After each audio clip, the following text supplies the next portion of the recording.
If you haven't seen it yet, we're talking about Christopher Nolan's The Odyssey. Christopher Nolan didn't just make an IMAX movie, he completely pushed it further. So I'm going to start a series talking about the behind the scenes of movies to see what actually goes into them. And today we're going to start with part one of The Odyssey. Christopher Nolan is famous for his obsession with physical film, specifically 70mm film. And in 2008, he began replacing 35mm films with massive noisy IMAX cameras for major action sequences.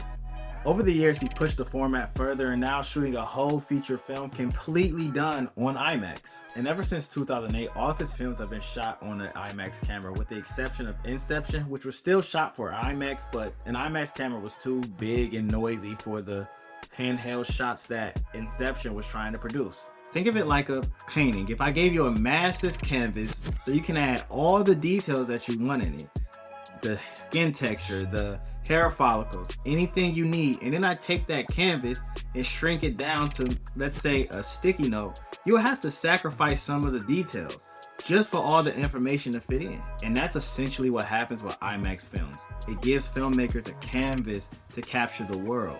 And that space allows us to capture so much more details that a regular camera just could not capture. But this is where IMAX gets crazy because you can't just pick up the camera and run with it all day. An IMAX camera essentially is running on a timer.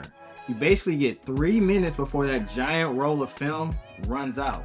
So every take has to be calculated. The actors, the camera movement, the lighting, everything has to be locked in because when you hit record, you're not just wasting film, you're spending money. And one of the biggest challenges with the IMAX camera is the sound.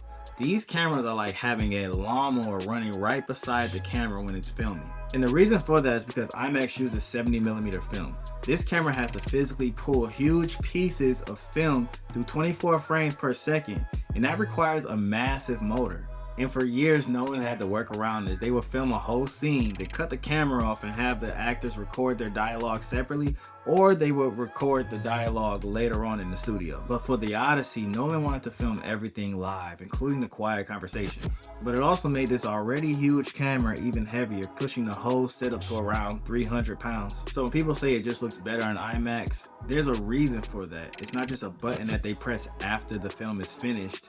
It's a completely different film itself. Nolan basically chose the hardest possible route to make The Odyssey because he wanted the audience to feel like they were immersed in the film with the characters. And that's what makes filmmaking so cool, because the stuff that you didn't notice is probably the things that took the most work. But the IMAX camera is just half of the story. The Odyssey isn't just good because of the camera that they used to capture it. It's about what Nolan put in front of the camera. In the next part, we're going to talk about the locations, the costumes, the sets, and how much of this world was actually built and filmed for real. Because Nolan wasn't trying to create a fantasy world that looked real. He wanted to put the characters in a world that actually felt real. If you love film and you want to know what happens behind the frame, remember to subscribe and hit that notification bell. This channel is about appreciating the craft behind the stories. I'll see you on the next one.